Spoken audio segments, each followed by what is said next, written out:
People Pathwari की कथा। एक गुजरी थी। उसने अपनी बहू से कहा कि तू दूध दही बेचा। तो वह दूध दही बेचने गई। कार्तिक का महीना था। वहाँ पर सब औरतें पीपल सींचने आती थी। तो वह भी बैठ गई और औरतों से पूछने लगी कि तुम क्या कर रही हो।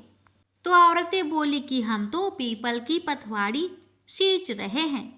तो उसने पूछा इससे क्या होता है। औरत ने जवाब दिया कि इसके करने से अन्न धन मिलता है, बरसों का बिछड़ा हुआ पति मिलता है। उस गुजरी ने कहा कि तुम तो पानी से सींच रही हो, मैं दूध दही से सींचूंगी। उसकी सास रोज कहती कि तू दूध दही बेचकर पैसे ला कर दे। तो उसने कहा कि जब कार्तिक का महीना पूरा हो जाएगा तब ला दूंगी। और कार्तिक का महीना पूरा हो गया। पूनम के दिन गुजरी पीपल पथवारी के पास धारणा लेकर बैठ गई। पीपल ने पूछा कि तू यहाँ क्यों बैठी है। उसने कहा मेरी सास दूध दही के पैसे मांगेगी।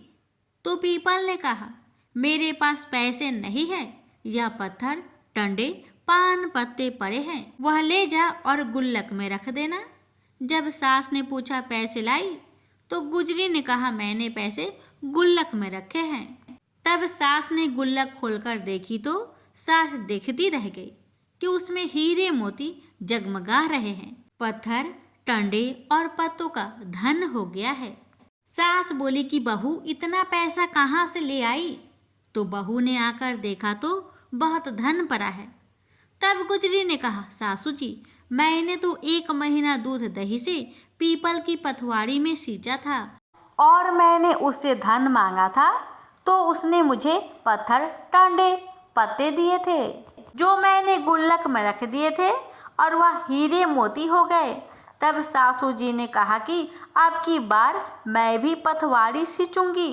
सासू दूध दही तो बेच आती और हांडी धोकर पीपल पथवारी में रख आती और बहू से कहती कि तू मेरे से पैसे मांग। तो बहू ने कहा कि कभी बहू भी सास से पैसे मांगती है। तो सास बोली कि तू मेरे से पैसे मांग। प्यारे भक्तों, कहते हैं ना लालच बुरी बला है। अब देखिए सासू माँ के साथ क्या होता है। तो बहू ने सास से दूध दही के पैसे मांगे।